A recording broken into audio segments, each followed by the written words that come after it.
and on behalf of the digital technology partner of Cricket Australia, HCL Technologies, welcome to the third episode of the Inspired series. My name's Mel Jones. I'm with Fox Sport over the cricket and a director with Cricket Australia as well. So there is a lot going on, even though we're not actually playing cricket at the moment.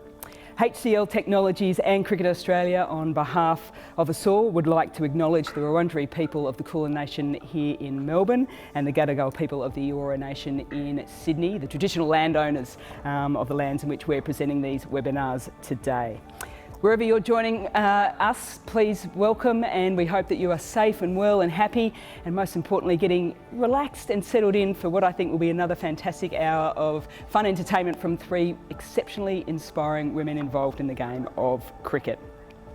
HCL is a leading global technology company that helps global enterprises reimagine and transform their businesses through digital technology transformation and empower them with technology for the next decade today. As we dive into Cricket Australia's ecosystem of cricket, business and life through a range of personnel, including players, legends, coaches and executives, their stories are also HCL's stories.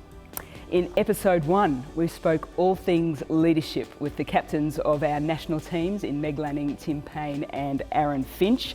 In episode 2, it was all about the joy of cricket, and three of the most sort of inspiring personalities in cricket helped us enjoy the backyard to the baggy green in Elisa Healy, Pat Cummins and Nathan Lyon.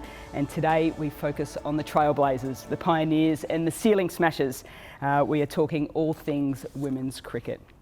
For so long, cricket has been thought of as a male-dominated sport.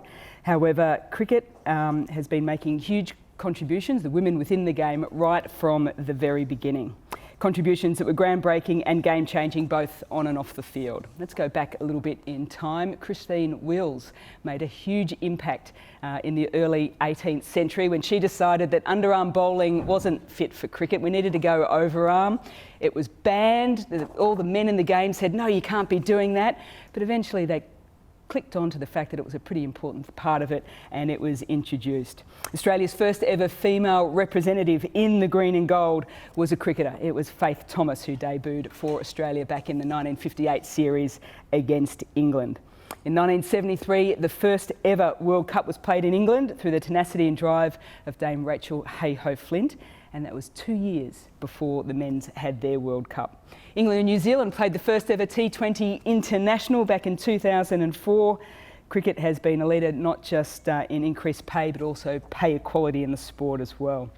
The establishment through Cricket Australia and the ACA of the parental leave policy for female players has been the envy of all sports as well. And then post-winning the T20 World Cup in March, the Australian women's cricket team topped the rankings for the team that Australians were most connected to. So a pretty impressive list, and a list that I think that will keep on growing as the years tick on by as well. Right, let's get into things. Now my pleasure to introduce our three magnificent guests for today. Now, there's not too often that you don't mention Australian women's cricket, and the name Belinda Clark isn't in that conversation. As an international cricketer, her career spanned over 15 years, including 11 of those as captain of the Australian women's cricket team. She took her teams to World Cup wins in 1997 and 2005, and her record with the bat was peerless, led by the highest score of 229 not out, being the first cricketer, male or female, to pass the double hundred in a one-day international. Her contribution to cricket has continued both during and post-career, as well as CEO of Women's Cricket Australia, manager of the National Cricket Centre in Brisbane, and executive general manager in roles of high performance and now community cricket at Cricket Australia as well. And let's just add to the long list of achievements as well, Hall of Famer for the ICC, Cricket Australia and Sport Australia Hall of Fame. Belinda Clark, welcome. Thanks, Mel. We often take a breath. Yeah, well, we often talk about the records and things like that, but last week we chatted all things the joy of cricket with the people that I mentioned, and I know you loved your backyard cricket and you still play it a lot. I want to know from you your favourite backyard cricket rule. It's definitely tippity run. I'm a big fan of keeping the game moving, so the game of backyard cricket is not for people to stand and admire their shots and just stand at one end. It's got to be full of action, so Yeah, tippity run. And that does not surprise me too, because one of the fittest people going around in the game still, actually, to that point as well. Our next guest shared the experience of two of our previous panellists as well, in Meg Lanning and Elisa Healy, because she was on the ground for that magnificent win back in March. And if you want to hear a story of resilience and tenacity, Rachael Haynes has been one of the most inspirational careers across in the Australian women's cricket team at the moment. In 2009, Rachael fell just 2 runs shy of scoring a century on Test debut. And then in 2013 was Australia's leading run scorer in India as they went on to win the World Cup. She then found herself out of the team for about 3.5 years, thinking her career was over, similar to Tim Payne in our first of the Inspired series. Not only did she force her way back in, but she helped captain the Ashes winning team in 2017 as well. Pivotal player within the team, and deservedly has the label of 3-time World Cup winner. We're going to cross to Sydney to welcome Rach. Rach, thanks for joining us today. Thanks, Mel. Nice to be here. Now, like Belinda, we could have gone on with your international record and all those things, but I'm going to start with what I think is probably one of the most unique incidences in cricket, and it is the bizarrest injury to keep you off a cricket field. Do you want to just quickly discuss how you missed a round of WBBL last year? Yeah, look, to be honest, I probably needed a bit of a circuit breaker during WBBL last year. It wasn't exactly how I envisaged it happening, but yeah, unfortunately I got in between a bit of a cat fight and got a pretty bad infection from a bite, which that was a very awkward conversation. We are talking actual cats, aren't we? Yeah, my own cat bit me. That's exactly what happened. So yeah, there was a bit of an awkward phone conversation with my coach to let him know what had happened, and I still haven't lived it down. Thanks for bringing it up again, Jonesy. It's okay, quite all right. I just wanted to keep you nice and relaxed, because it is a fun hour coming ahead. And our final guest, Jody Hawkins, you won't see her on the batting team list or the bowling team list, but she is one of the most important people to get all the teams onto the field and has been a massive contributor to the development of the game. Jody's footprint in the sports industry spans over 15 years, starting in the National Rugby League with the Parramatta Eels and the Sydney Roosters. Her marketing and communication experience saw her arrive at Cricket New South Wales and the Sydney Sixers in 2014, where she established a presence both in the momentum-gathering Big Bash League and as a key figure in driving the conception of the Women's Big Bash as well. As of 2018, Jody became the first and remains currently the only female general manager of a Big Bash franchise. Jodes, welcome. Thanks, Mel. Nice to be here. Okay, so I've gone hard hitting for the first two, so I might as well go hard hitting with you as well. If you could sort of match up your administration career to a player, would you be like the all-round sort of Elise Perry? Would you be sort of the wham bam, thank you ma'am, sort of Elisa Healy? Or are you just sort of carefree youngster of a Stella Campbell? Oh, wow. That's a very, very good question. I'm probably an all-rounder in skill set. I would never compare myself to any three of those amazing athletes, but I would. I don't mind. I'm kind of known for being a bit of a bull at a gate and get in there and get stuff done. So to be fair, I'm probably a bit of midge. You're a bit of Elisa Healy. I like that. People who have sort of joined in on the series so far, they would have met her last week. So I'm going to keep that theme going along today. Thanks for being honest. Okay, we're going to start with a reasonably broad question, and Belinda, I'm going to start with you because you're right next to me at the moment, but I am going to throw it over to Jody and Rachael as well. Been involved in the game for many a year, you've seen the highs and lows of the sport. Was there a moment where you looked at the women's game in particular and thought, this is it, we're actually getting somewhere, or a moment where you thought, we've either got to act now or else we'll never make an impact? I think there's probably a few moments that have been strung together. The first one was playing my one and only T20 match in England it was the very last international match I played, pardon me, and the pace and the frenetic nature of that game, I thought the crowd was inspired by watching that format, and it was very new at that stage. This is 2005.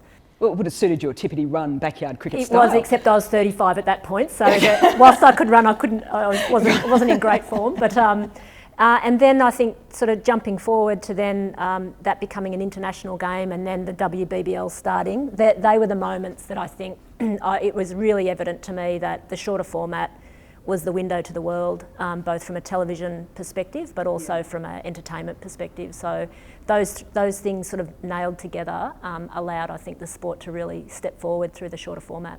And that's a lot of sort of the on-field playing of the game. You were CEO of Women's Cricket Australia when it went through the amalgamation with the Australian Cricket Board back then. That must have been another pivotal part in terms of the administration and getting people on side with the development of the game. Absolutely, and I think you need to pay tribute to the leaders of the organisations at that time. So in the Women's Cricket Australia camp, we had Quentin Bryce, who was president at that point, and had a very clear philosophical position that this was a game that should be available to everyone, and the way to do that was to join with the Big Brother organisation and start to access funds and resources that way. But Malcolm Speed, on the other side of the table, CEO of Cricket Australia, or ACB at the time, again very philosophically aligned that sports for both men and women, boys and girls. And bit by bit, we worked through that and ended up today in a position where we're making great progress. And that's some 20 years ago now, I think, that was 18 years ago. So long time ago. It's taken a long time for this to get to where it is. But those decisions back then were pivotal in allowing us to grow. So in saying that, it feels as if it had nothing to do with money then. You didn't mention the economics of it all. It was more the philosophical part of an equality of allowing both girls and boys to be able to play the game. Yeah, and I think this is the point around leadership, that both of those people and other people involved as well were actually about this is a mechanism to grow the game, and the finances were obviously a part of that sort of, and how were we going to do that together? And we had state associations that needed to integrate, we had an international body that needed to integrate, but philosophically this was about investing in something that was going to create a better opportunity for boys and girls to play sport. So without that leadership, if you just look at the economics, you would never have made the decision. Yeah, and one of the byproducts of all those decisions is a player like Rachael Haynes. Rach, you started off playing cricket in Melbourne. You started in a purely amateur phase of the game. You're now finishing in a purely professional phase. Is that one of the biggest shifts for you, or was there something else that you said, yep, we've made it? Yeah, definitely. I've been fortunate to play through an era where professionalisation has been achieved. Certainly in Australia, there's obviously some work to go domestically, but definitely from a national contracting point of view, we're well and truly, on that path to being fully professional. I tend to agree with Belinda. I think WBBL was really a landmark moment, and it almost gave the sport a bit of clear air to try and really join the men's and the women's teams together and have, two teams, one club, philosophies, those sorts of things. It gave the female players an opportunity to really showcase their skills as well in terms of getting on free-to-air TV and those sorts of things. I think it's been such a wonderful time to play, to experience so much change, to experience a shift in mindset as well. I think a lot of times there seem to be a few barriers to try and convince people that, hey, you should be taking note of this and getting on board and supporting it. And, I think only reflecting back to earlier this year and seeing 86,000 people attend that World Cup final and just how much it really, resonated with so many different people is a really special moment as well. You mentioned the Women's Big Bash, and I remember first year, I think it was on Network 10 at the time, they were hoping for an average of about 20,000 people watching per game. It averaged out over the season of about 245,000 watching each and every game. And then all of a sudden people said it was almost like women's cricket, it was an overnight success. Do you feel the expectation now that there is that added media exposure for the women's game?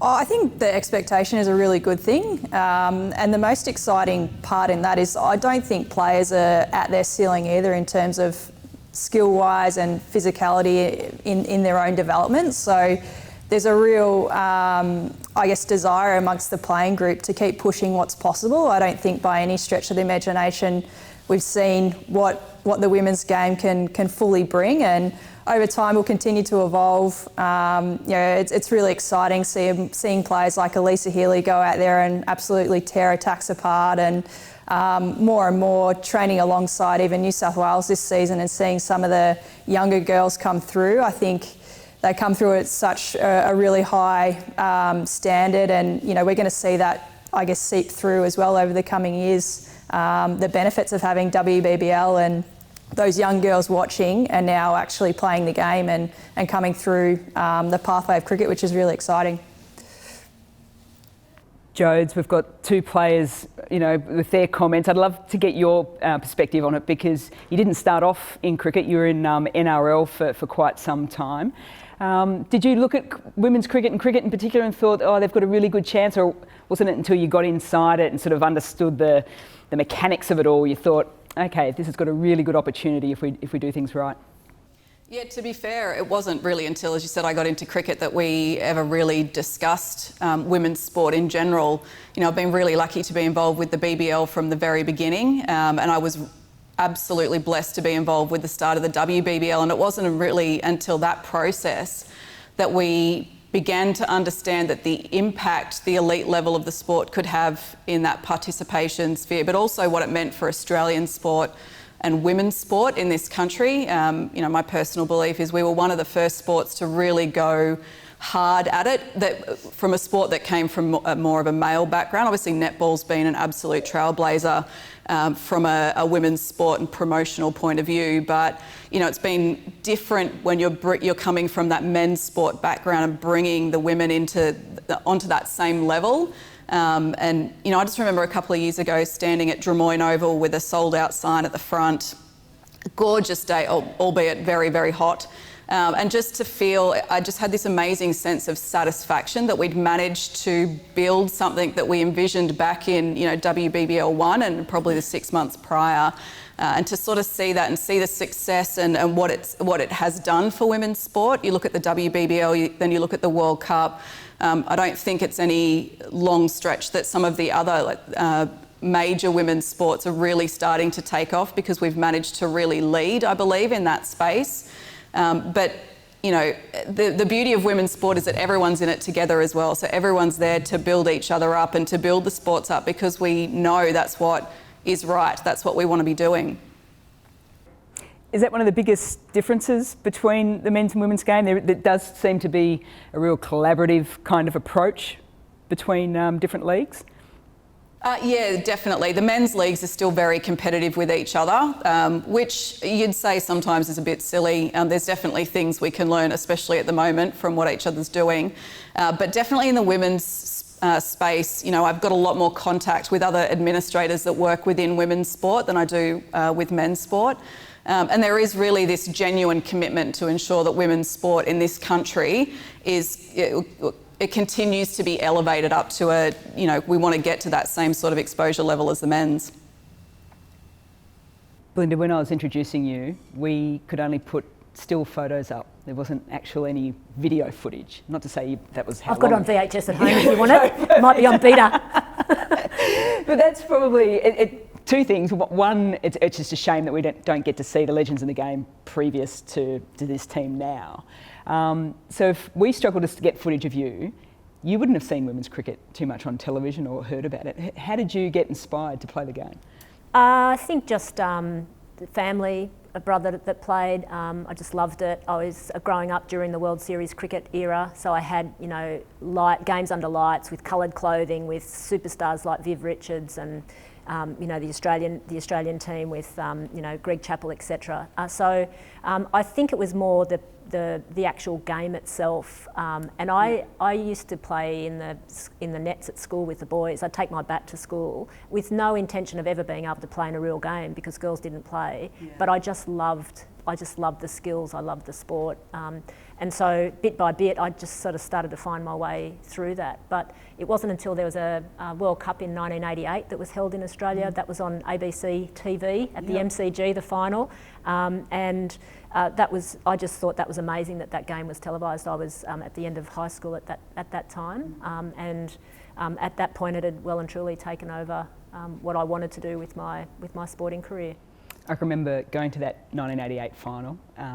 Lynn Larson captained the team to the win, and it was at the MCG, and there would have been maybe 3,000 people there, if that. And then the very next day on television, I think it was Australia versus the West Indies in one of those World Series games at the SCG, and it was packed. And I remember saying to my mum, "Mum, the Australian women's team just won a final at the MCG. World Cup final, and there was no one there. Yet there's all these people at the men's game. Why is that? Yeah, and to see Lynn Larson's face at the World Cup final, sitting in March, watching the crowd roll in, and just sitting there in absolute disbelief, and to go down on the field at the break with her, just amazing to say there's someone that's been on that field playing in essentially the same fixture with no one in the crowd, and then seeing 86,000 people roll in, quite mind-blowing. Yeah, it certainly was. Rach, you're a little bit like Belinda in the sense of you grew up playing with the boys. Did you only ever think that was your bit in life, that you could grow up and play a little bit of club cricket and that was it? Yeah, well, I was the same. I grew up watching the Australian men's team on TV and, watching players like Shane Warne bowl, and I'd run out into the backyard and practice my leg spin, which was horrible, but I still absolutely loved it. Leg spin? Yeah, I put that away though. That never continued post backyard days. But yeah, I remember vividly playing in the backyard with my family. That's what we used to do when we came together. And my uncle saying to me, there's an Australian women's team that you could play for. And up until that point, I didn't know there was an Australian women's team. And as soon as he said that to me, I thought, you know what, I want to be a part of that. I want to try and make it. And I guess a couple of years went by, and my neighbour was actually involved at a local club, and he saw me playing in the street one day and invited me down, and lo and behold, it just sort of rolled on from there, really. And the funny thing was, so I was living in a suburb in Melbourne called Box Hill at the time, and I didn't realise that maybe 10 minutes down the road from my house, there was this massive women's club there. There was, 3 senior female teams, a couple of junior teams. I just didn't even know. And then when I walked through the gates at City Oval one day and got introduced to the team and saw all these women running around, I was just like, wow, this is where I want to be and what I want to do. So from that moment, those few moments really sort of stuck with me. And yeah, I feel very fortunate that, as I said earlier, I've essentially been able to play through the professionalisation of the game, which has been an amazing experience. So it's probably fair to say there was a fair bit of luck involved in it to start with, but then you get involved in the system and you get inspired by people like Belinda in and around you. How important was it to have senior players that had sort of been there and done that and could sort of take you on the journey as well? Yeah, well, I was really fortunate. I remember going and watching the Victorian women play at Punt Road Oval and these sorts of things. And, for me, I just wanted to watch you guys play. And, I had little collector cards, so I've still got yours, BC. I think, Mel, I've got one of you two at home in Melbourne somewhere. So playing across the line, yep. Yeah, all those little moments. Don't agree.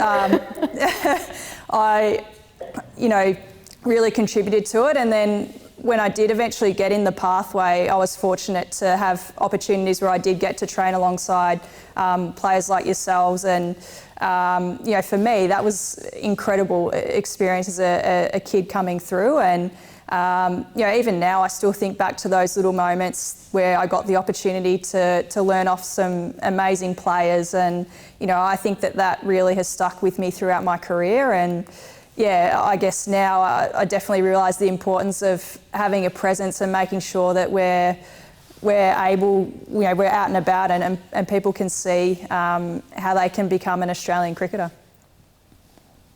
And maybe just some little left arm leggies for you, just to extend your career for a little bit longer? I don't think so. I still stay well and truly away from the bowling side of the game these days. I don't think I'd last a month.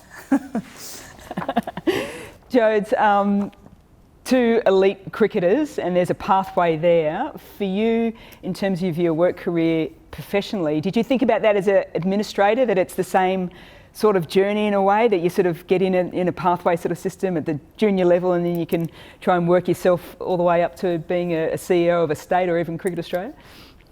Yeah, I guess full disclosure, I've actually never played sport in my life, and my mother still finds it somewhat baffling that I've ended up running a cricket club, but I always loved watching it. I used to go to the test matches at the SCG. I used to love watching rugby league, and then I took on the forever female pathway of public relations. which is how I ended up getting into sport in the first place. And just with the beauty of working in small teams, managed to broaden my skill base quite a bit. I think there's a lot of pathways for women though now in administration in sports. I've definitely found that cricket is, I don't want to say open to it because that makes it sound like there was a problem in the first place. I've always found being a female sports administrator in cricket not easy, aside from actually the workload, but coming through the ranks, I haven't felt that my gender's been much of an issue. I also probably give as good as I get, so I tend to have a bit of that maybe resilience to get through, but there's definitely a lot more females working at that senior level that are a lot more visible these days that really encourage young women to get into sport if it is a passion area. There's so many different areas that you can work within sport that's outside of playing the game. And yeah, it's been a really enjoyable experience. I've really loved every minute. And for me personally, I love working with people and I love working with athletes. So sport has always been a really strong interest of mine from that perspective, and probably why I've persevered for so long in the industry. Following on from that, Belinda, you've been involved in the administration side as well. There's always been, over the last 5-10 years, chats about the importance of diversity and inclusion on boards. What does involving women at each and every single level bring to a game like cricket? I think it's important to get different perspectives on problems, and gender is one of those perspectives. Multicultural is another one, disability is another one, but if you are looking at a problem the same way with the same set of eyes, which traditionally is what sport has done, if you look who's sitting around the table trying to solve problems, you don't have the voice of the customer, you don't have an alternate voice sitting there, and therefore your decisions are likely to be what you decided last year, which means you just start to really entrench your position as a traditional organisation. So I think research we've done recently from a community perspective is the importance of having role models throughout the club for young girls just to take up the sport in the first instance. So where's my female coach that I'm looking to? Where's the female president of the club? Where's the female presence? And without that, it just keeps sending the reinforcement that this is a boys' sport, that girls are being allowed to play. And girls will look at role models that are reasonably close to them, so much more likely to find a role model at the club than looking at an Australian player, because they can't quite see themselves that's too far a stretch, whereas boys will say, oh yeah, I want to do that. Yeah. Whereas girls are much more likely to be pulling on role models that are close to home. So absolutely critical that we get females all the way through the system so that you start to normalise the involvement across the sport in as many roles as possible. Jodes, have you found that at the decision-making table with the Sixers as well? Because you're looking after both the men's side and the women's side. If there has been you presenting something or making comment on something, a look at the table of, oh, we haven't thought about that before. It's absolutely right. You do bring a slightly different perspective to things, and there have been times where people have kind of thought, oh, I probably wouldn't have considered it that way. It's funny, our CEO at Cricket New South Wales, the two Big Bash clubs obviously report into the CEO at Cricket New South Wales, and he did say to me the other day, do you think that you've got an equal voice? Like, do you feel at our senior leadership table that your opinion is valued as much as everyone else? And my answer was yes, because I'd never really considered that anyone might not value. I don't know, maybe I've got a lack of self-awareness in that area. I just don't really think anyone would not value my input, because I'm there to give input. That's why you employ me. So to be fair, I haven't. There are some times that people have thought, oh, I haven't actually thought about things that way, and that is what diversity is about. I constantly get frustrated that we still talk about having women involved is a point of diversity. We're 51% of the population. It shouldn't be considered diversity. There's a lot of other work we need to be doing with diversity, especially in our organisations and the way we do operate as a business. But it is definitely a different perspective, and I think it's a really healthy different perspective to have those conversations at that senior leadership table. From our era, there seems to be quite a few people players still involved in the game at quite a high level. We've got Chris Matthews as CEO over at the WACA. Lisa Kitely's head coach of the England women's cricket team. Can't believe she's left us, but that's okay. Julia Price, the USA, yourself. Rach, I'm going to go to you because I know you've done some study in and around the business side of things, and you've been quite the leader within the Australian women's cricket team. Is that something that you would look at post-career? Not that I'm getting rid of you too soon, but post-career, is it something that you'd look at is staying involved in the game on the administration side? Yeah, look, I would love to stay involved in the game once I finish playing. It's been such an incredible part of my life. I've really enjoyed it, and I'd like to think that beyond the field that I could have or make a contribution to the sport. Exactly what that looks like, I'm not entirely sure at the moment, but certainly feel as though that's something I'd love to do. I've given her a job offer, but she knocked me back. Oh, really? Yeah, so do you want to explain why that? No. Here we go. She wasn't quite ready to finish up, but you find people that have got skills and attributes that are transferable, and Rachael is one of those people that will easily slot in and make a contribution across many elements of cricket beyond her career, so that would be a shame if we couldn't capitalise on that. Yeah, I hate to tell you, Rach, but your name is being mentioned in a variety of different circles already, so be ready, that's all I'm saying. We are now going to hand it over to the audience, and I've already got some questions here already, but if all of a sudden something springs to mind, please feel free to pop it down and we'll see if we can sneak it in by the end of the hour as well. The first question is from Brett, so thanks a lot, Brett. What is one of the things that needs to be done to keep the momentum going for women's cricket post the T20 World Cup win and in the current uncertain climate? Jodie, I might go to you on this one with hands-on with Big Bash and the Women's Big Bash coming up in October, November. How big a season is it to capitalise on everything that happened back on March 8? Yeah, look, investment is the answer to the question, really. We're not in a position at the moment where we need to be or we want to be reducing investment. We built up to that World Cup and we spent a lot of time planning how to build certain behaviours through the WBBL for the World Cup period. But now what we need to do is leverage those behaviours coming out. So we're going to have some challenges around probably crowds, given the way that things are going at the moment. But we have a commitment to play the full season, and that's something that we advocated for fairly early in the piece when we started discussing how we were going to deliver this season. For us, it's all about continuing the investment and really staying true to the strategy. This is the first year that we actually sat down as a group of general managers and thought about the purpose of the BBL and the WBBL. And set out some strategic principles. And it was really exciting to do that piece of work because it's kind of setting our true north for the next few years. It's no secret we want the WBBL to get to the same level as the BBL, and that's only going to come through increased or at least at this stage, maintained investment.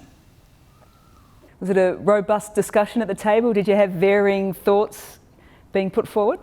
I wouldn't say we were too far apart. There was obviously conversations about do we reduce the amount of games played just due to the overheads of actually putting a match on. But it was pretty clear early on that everyone was aligned that we wanted to stay with a full season, provided that it didn't obviously impact in the rest of, obviously the WNCL and the Australian women's summer as well. So there's a lot of bits and pieces that go into play, but we were pretty clear early on that we needed to keep the WBBL strong because we needed to continue to build that pathway for girls and women to see, women playing on that at that highest level. Rach, as a player, do you just go out and play again, or do you feel we mentioned that word expectation, that you've got to do something bigger and better this summer? Oh, look, I think everyone is really looking forward to the season, given how we finished the summer earlier this year. There's some real momentum around. Obviously, the climate is a little bit different given the pandemic that's on at the moment. So I know that the playing group, I think, realise they're going to have to be flexible. We're even noticing that at the moment in our training environments and those sorts of things. But I think the players are excited about what's to come and they want to keep building on the momentum. They want to keep adding to their games, challenging what's possible. So, yeah, I don't think it's necessarily a negative thing that there's expectation around. I think the playing group have created that through how they've played, so they want to keep pushing what's possible, which is exciting. Next question is from Robin, and Belinda, I might throw this one at you. How can we inspire our younger generation of women to take up the sport? And I might even add on to that, sorry Robin, also is we want to inspire the younger players, but how much of the inspiration also goes to the parents and inspiring them that this is a great sport for girls to play?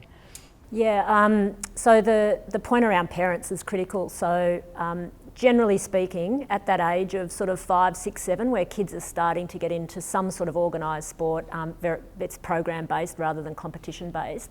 It's mum and dad making those decisions generally, often mum. And so being really clear to mum that this is a great game for girls, and that's really what the World Cup final did. It inspired not only kids, but there were mums and dads in that crowd as well to say, okay, well, this is actually now coming into the decision set around where am I taking both my boy and my girl. Really important. And understanding what are the normal sports that girls of that age would play, and it's generally gymnastics, and it's ballet, and it's things that are generally movement based. And so girls are tending to take up team based sports a little bit later than what boys would, so it's very normal for a boy to be put into a program at 5 and 6. It's probably normal for a girl to be put into a program at 8 or 9 because she's busy doing other movement type activity. Now that's a generalisation, but how do we make sure that we join with the ballets and the gymnastics, etc. So I think there's an inspiration point, which is where Rachael plays with, you know, the Australian team.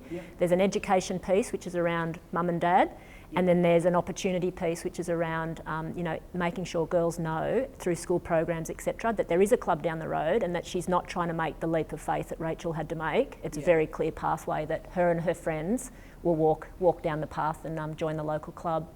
So there's a few elements to it. There's no one silver bullet, but you need to work across the whole gamut of people that are impacting on the child's decisions. Rach, I'm tipping then that Sophie Molyneux, Erin Burns and Molly Strano all did dance and gymnastics early doors so that they could perform so well on the stage. March 8 with Katy Perry? Yeah, I think so. They really were standouts, weren't they? They were brave enough to make their way down the runway. And they're still talking about it to this day. So, yeah, good on them for being multi-sport athletes and not just settling on one area early. I didn't see you much in the highlights of the stage performance. Yeah, I got tapped on the shoulder for a drug test, unfortunately. So when you got to go, you got to go. And once you go into the holding area, you can't get out. So unfortunately, there was a couple of people in front of me, so I had to wait my turn, so to speak. And I didn't even know that I'd missed it because I was actually out there, you know, watching her perform and enjoying being in the crowd. And yeah, I didn't realise until our doctor came back into the change rooms and she was like, "How good was that?" And I was like, "What do you mean?" She's like, "You know, up on stage with Katy Perry?" And I was like, "No, mate, I was getting drug tested." So, oh look, one of those things, but I got to experience probably one of the best parts. And I'm going to apologise because I completely forgot that story as well. I was just like, "No, you're in the background." Then I remembered, no, you weren't. So my apologies. You can have a go at me later on. This one is from Sarah. How has the current COVID situation changed the way that your teams work together? How has it affected mentally the team's preparation and teamwork? I might throw this to you as well, Rach. You haven't been in amongst the group too much. The tour to South Africa was cancelled because of COVID, so everything, I'm guessing, has been via Zoom for the last little bit. How's everyone holding up? Yeah, we've had a couple of Zoom calls. We also got into a bit of a rhythm there where players would send through a snapshot of what they'd been doing during isolation. But we're very fortunate now where we've broken out of that and we're back training with our state programs. So that's probably the biggest difference. Is normally we would head up to Brisbane and spend a couple of weeks every sort of month or so training as a national team and preparing for the summer ahead. But it's actually been a bit of a silver lining, I think, spending some time back in our state programs and being able to, you know, spend some time with some of the younger players that are coming through. It has been a little bit different though, because we've trained in smaller groups just because of restrictions and those sorts of things. But yeah, I think the silver lining is that our national players have been able to make a bit more of a contribution within the state programs, which over the last couple of years, just because of our playing schedule, perhaps hasn't been as strong as what it has been in the past. Sathish has sent through the next question. I'm going to ask each of you because you're slightly in different situations with this, but I think it's a really good point to bring up, an area that is often neglected.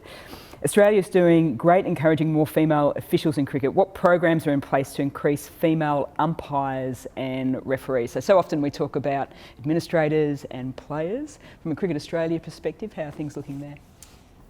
Two areas that are a focus. One is officiating, so umpiring, and the other is coaching, which is also critical. We've made greater headway on the coaching parts of it than the umpiring. We do have programs in place, and we've got some terrific role models. Claire Polisak is making great waves inside that profession, and having the ability to umpire women's games. So the way that the panels are structured and the way that you progress through them has basically been through a men's pathway. So when you think about that, you're asking females to go down a male pathway and then sort of divert across, whereas what we're trying to do is open up the whole pathway so that you actually can become an umpire that can umpire both males and females, and you'll get some opportunities in the women's space as well as the men, possibly at different levels. So there's a lot of work going on. It's hard yards. I mean, I wouldn't like to do it personally. No, a cup of tea? No. But for those that do want to do it, there's opportunities there, and it's a great way to break into the sport. Jodes, player transition is something that I think all sports are trying to deal with as well. Do you sort of look at your charges within the Sydney Sixers setup and think they would make a pretty good umpire or official? Yeah. I'm not sure. Do any athletes ever want to become umpires? I'm not quite sure. I'm sure there would be, some great. I think Midge would be a fabulous umpire. You wouldn't want to argue with her, but I'm sure she would. She'd be very opinionated. She wouldn't be afraid to make the tough call, I reckon. But yeah, pathways and especially around umpiring, as BC mentioned, Claire Polisak's based in New South Wales, and she's doing a lot of that hard work at the moment in, running women's umpiring courses and being really vocal about that. And I think that's really important, is that we need to be showcasing and talking about all the different roles and pathways that are around cricket for people to get involved in, and for our athletes coming in and out of the system. I've had a call with Sarah Ailey this morning, just having a chat about some different coaching opportunities, because it's, we don't see a lot of women's coaches in our women's systems. Our head coach is a male. We're doing a lot of work to make sure that that's also a pathway that women are aware of, and ex-players as well. Rach, I mentioned before that your name has been mentioned in a variety of different circles with jobs in cricket. The old, how's your form and style? Do you think you could do it? Well, I think my concentration would be questionable at times, but thank God technology's there these days where teams can review decisions and those sorts of things. But yeah, I think definitely role models and people getting opportunity to break through is really important. I'd agree with Jody and say that I think we could do a better job at, opening up different opportunities to women throughout our coaching and umpiring pathways, and even just broadening the horizon a little bit too. We don't necessarily see that much crossover with women coaching male teams. We definitely see it the other way with males coming and coaching female teams. So yeah, I think there's it can certainly improve and get better, but there's some really great examples of women making their way through and being fabulous coaches and umpires and making a great contribution at that level. Yeah, I think off the top of my head, I think it's probably only Julia Price coached with the Brisbane Heat over the Big Bash last summer. I'm just trying to think of anyone else that's sort of coached females at that level as yet. That's probably about it, isn't it? Yeah. Another one for hopefully to break a bit of ground over the next summer as well. Next question has come in from Mel, not this Mel, another Mel. What have been some of the biggest hurdles you've had to overcome in breaking new ground, both professionally and personally as well? I suppose that's the other part too, Belinda, is that when you came through and were playing completely amateur, so you've got a full-time job, you're also training full-time and trying to balance all of that. So the personal toll on things is, and I'm not a big believer in the whole sacrifice, but it is a choice, isn't it, that you make to progress your own playing career? Yeah, absolutely. And I think there's a difference between a playing persona and getting skills and confidence by doing lots of training and then getting, you know, comfortable with walking out onto the field and doing your thing. And then there's a work persona, which is I've actually got to do that same hard work of building confidence and skills in order to feel comfortable to sort of walk into boardrooms or walk into meetings that are generally filled with black suits and state your case or have an opinion on something. And whilst there's some transferability across those two things, you do need to actually do the foundational work to get the confidence and build that. So I would say the biggest barrier or challenge I've had is actually internal one, to say, do I know enough? Have I got the skills? Am I going to make sense to this audience? And I think overcoming that self-doubt is something I think we all go through, but that's probably been the biggest challenge for me as I've walked into those environments. When you walked into the boardrooms for the first couple of times, did you feel as if they looked at you and went, it's Belinda Clark, the cricketer, rather than Belinda Clark, the administrator? In some cases, and that was positive and beneficial in some areas and not positive or beneficial in other areas. So you've got to understand your audience and who's actually going to relate to you. But it's probably made it easier, the fact that you've been able to talk about cricket and you've actually had a background in the game that gets your foot in the door. But it doesn't last for long if you can't then keep them on the track. So yeah. Rach, biggest challenge for you, both personally and professionally? It's probably changed over time. I think similar to Belinda, at times probably overcoming a bit of self-doubt. But I think as well with how our lives have changed with the game professionalising and spending a lot more time away from home and travelling, probably just getting the balance right of, you know, dividing up different areas of your life, making sure you're spending enough time on your relationships, seeing your family, and then doing development away from the game as well. I think it can become all-consuming at times when you're on the road and you're playing and you're just thinking about the next game rather than all the other areas of your life as well. So I reckon that's probably over the last couple of years been the biggest challenge that I've had to sort of face and manage and get right at times. Jodes, I would think sometimes, particularly in season, but even out of season as well, you're that 24/7 type of person. Is balance another thing that you've been challenging for you? Yeah, I'm not very good with balance, and I do my best work when I'm 100% invested. So balance is particularly difficult for me, especially during the season. There's not a lot of time in your own bed. I actually think this is probably the longest period I've spent at home sleeping in my own bed consecutive nights, because in the off season we're often in and out of Melbourne for meetings and other, you know, sorts of gatherings. So work-life balance is particularly difficult. And I guess one of the areas for me is that I've been working on is try not to take things personally. I remember my first ever job in sport, I walked into an NRL change room with all of the players having just finished training and had a shower, and then I had to have a conversation with them about fan day, and I think I was about 24 or 25, and walking into that environment, that really charged environment, as a young girl, and having to address the group and try and, I guess, gain their respect, or at least have enough authority to get everyone to do what you needed them to do. It's something that I really vividly remember, and it's probably the place where I started to learn that not everything's about me, it's not personal, and sometimes you've just got to roll with the punches in those sorts of environments. So definitely a good lesson early on, and put me in good stead moving forward. I suppose the other one to follow on from that too is that when to use your voice and how strongly can you use it at different times, and when to back off. Is that a balance as well? Yeah, and that's something that I've really had to work on. Previously, I've thought, you know, being a female in a male-dominated industry, I had to use my voice more often. And I guess particularly in the last few years, I've realised that sometimes saying less, but being really, when when you do say something, being really clear and it having real meaning is often more impactful than feeling you need to speak and speak loudly all the time. It's something that Tim Payne mentioned in the first of the series too, in and around leadership, rather than just going in there bull of a gate all the time, just to sit back, take a few things in, then just make some pointed suggestions. Yeah, as a leader, your job really is, especially now in my general management role, it's really to sit and listen. I spend a lot more time listening than I do talking now, because it is critical. You know, you surround yourself with amazing staff, athletes.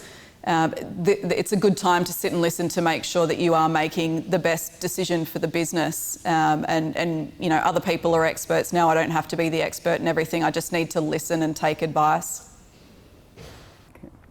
This one from Michelle, and I quite like it, and you'll understand why when I mention it. How culturally diverse is women's cricket in Australia? What can we do to encourage more girls from diverse backgrounds into playing and being involved in the game? And as EGM of community cricket, you've probably got a few ideas on this one. Yeah, we're getting better. So I would say that the diversity in cricket at the moment is along the lines of those cricket playing nations. So the subcontinent is, you know, high levels of engagement. Chinese, not so high. So our challenge as a sport, as Australia's community continues to change, is to go beyond the traditional cricket-loving nations and into a broader community set. And that takes time and effort and engagement with community leaders. So there's a lot of work to do in that area. Yep. Short, fast games that are fun and community clubs that are engaging and inclusive, that's the answer to making sure that we're attracting all of Australians into the sport. Rach, Thailand played in the recent T20 World Cup and they just brought a whole new energy and vibe to the tournament, but they're from a non-traditional cricket playing nation, so they themselves are probably an example of the fact that cricket can be a sport for anyone. Yeah, absolutely. And we actually got to meet their team in Malaysia. I think maybe last year we had a series against Pakistan there. And they had the same energy, same vibrancy when we met them during that time. I think the other thing, and perhaps this is down the lines of more traditional, cricket playing nations, but certainly WBBL, I think that's sort of an area where we can see different cultures and role models coming into the game. I know certainly from a Sydney Thunder point of view, we've had Neeta Dar, a Pakistani cricketer, come out and play, Harmanpreet Kaur as well from India, and you can just see at fan days and those sorts of things how much those players really resonate with the fan base and how excited the fans are to see those players come and play. So yeah, I definitely agree with Belinda. I think we've got a lot of work to do, perhaps with non-traditional cultures who haven't necessarily engaged a lot in the sport in the past. But having said that, I think we've got some wonderful platforms to try and drive those sorts of perhaps areas that haven't been big in the past. Jodes, the Sixers have been a very socially aware and conscious franchise as well, with a number of different programs. It seems as if it's an important portfolio for you as well. Yeah, look, inclusion is something that we really pride ourselves on, and how we work we really want to be a club for everyone. So we did a fair bit of work on what our purpose is, and we're a very bright colour. You can't really miss us in our magenta. So we did a bit of time talking. We spent a bit of time talking about what does that colour, what can that represent, and for us, it's about pulling that shirt on and being whoever you are authentically, and being, having access to our club and being really involved and engaged. So it's something that we're really passionate about, and we're working on in a whole range of different areas of inclusion and linking in with our community cricket team. I'm a big believer that you don't, what I always talk about is you don't slap a rainbow flag on something and say that you're pro-LGBT. You need to really do the work to drive that inclusion from the grassroots.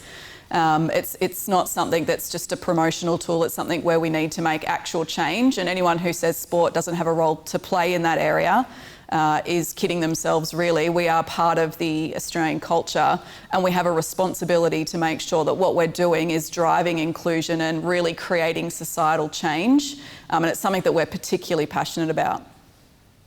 Yeah, you know, you've been absolutely brilliant in that area as well. We've only got a couple of minutes left, so apologies if I haven't read out your question, but I am going to go probably to this one as the last one, because I think looking forward is a nice thing to be able to do, and we're going to think nice and positively here. This is from Sam. In 20 years, describe what you'd like the women's game to look like.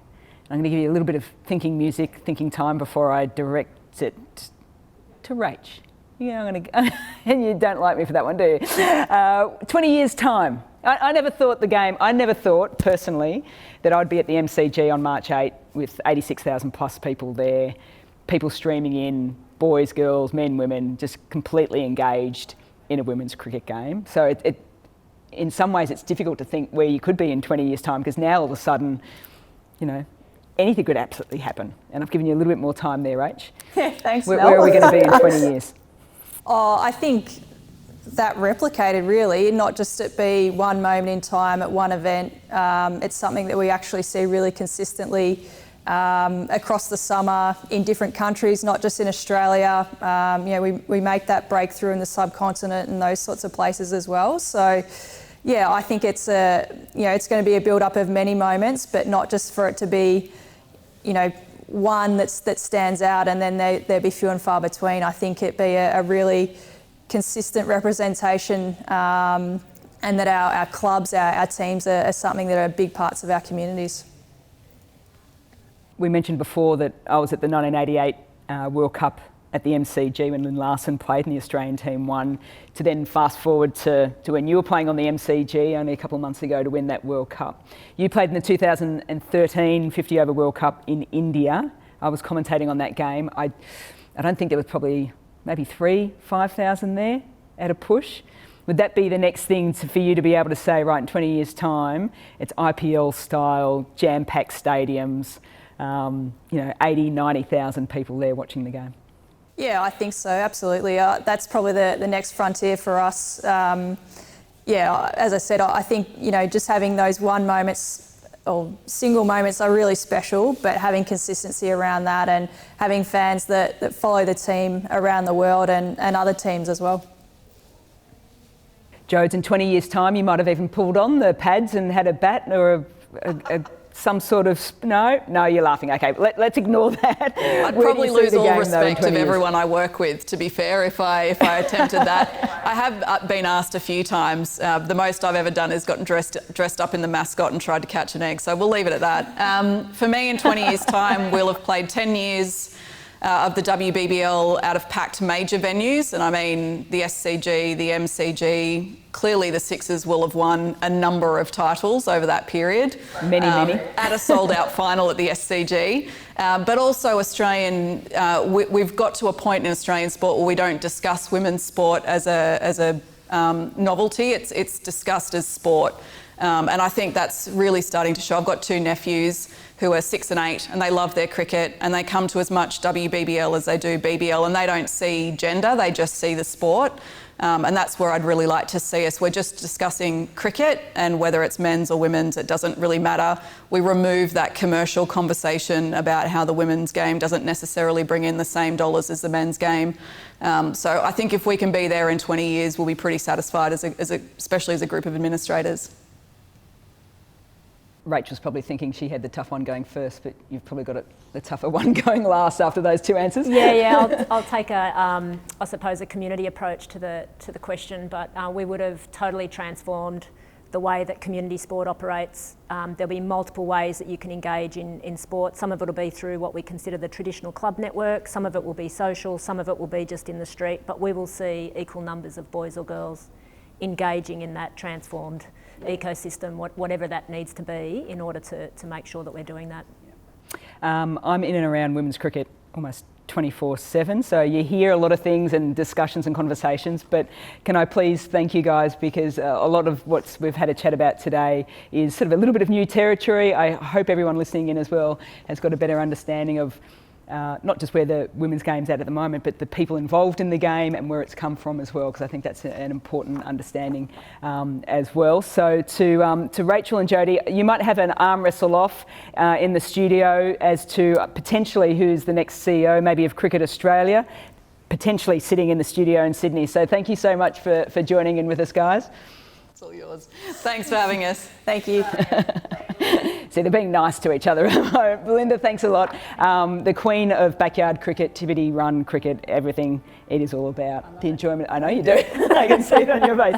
Thank you so much. Thank you to everyone for joining in as well for the third of the Inspired series. Keep an eye out for communications on the next one. It'll be a couple of weeks' time on Friday the 7th of August, and it is all about inspiring within. And believe me, I'm not going to let the cat out of the bag yet, but there are some, I can't say bigger names because we've got some 3 magnificent names here, but it's still pretty impressive at that for Friday the 7th of August. Until then, have a wonderful couple of weeks, and most importantly, stay safe.